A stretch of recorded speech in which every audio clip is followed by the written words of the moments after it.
Good evening, everyone. This is your East Coast Weather Authority meteorologist, Alexander Bielfa, and let's start out with Florence right here. Still had this disturbance in Vest 92L that is soon to be Helene as she heads west towards the Caribbean. We'll talk about that in the next couple of days. But let's talk about Florence for a little bit.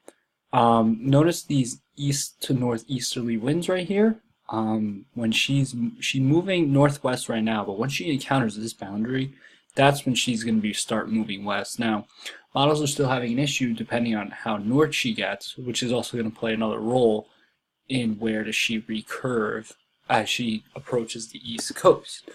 Another player is the Stroff, and notice how far north it is. This is what we've been talking about. We've been talking about how Florence is going to be missed by this trough, and with that, this ridge of high pressure is going to build over it and close the roadway as she won't be able to escape and recurve out the sea. She's going to have to head west towards the U.S.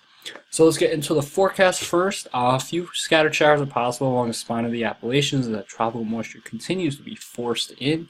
Temperature-wise, same old, mid to upper 80s. Humidity is going to continue to stick around.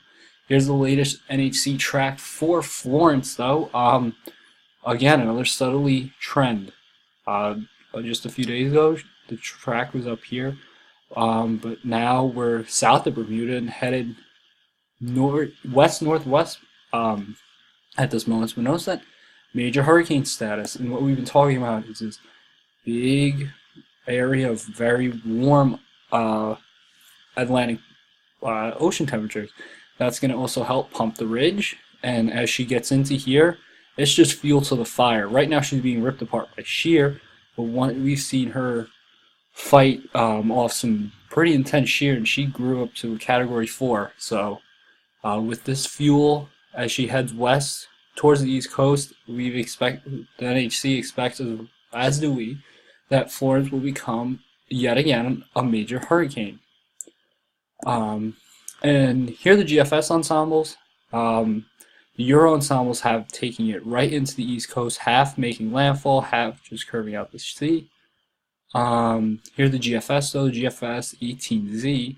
The 12Z was just out here, the mean, so notice the westward trend. Now we have some impacts along the Carolina coast, Virginia, Delmarva, and as well as New Jersey.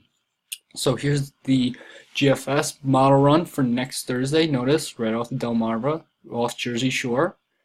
And here's the Euro, making landfall actually off Cape Hatteras, bringing the potential. And the theme has been East Coast weather impact or hurricane impacts from Florence. So this is not a forecast. We're not saying that this is where it's making landfall, but we are telling you that Florence is on the way, and the time to get prepared is now. We're going to keep you guys updated as the days go on with Florence, and anything that changes, we're going to let you guys know. Enjoy the rest of your night, guys.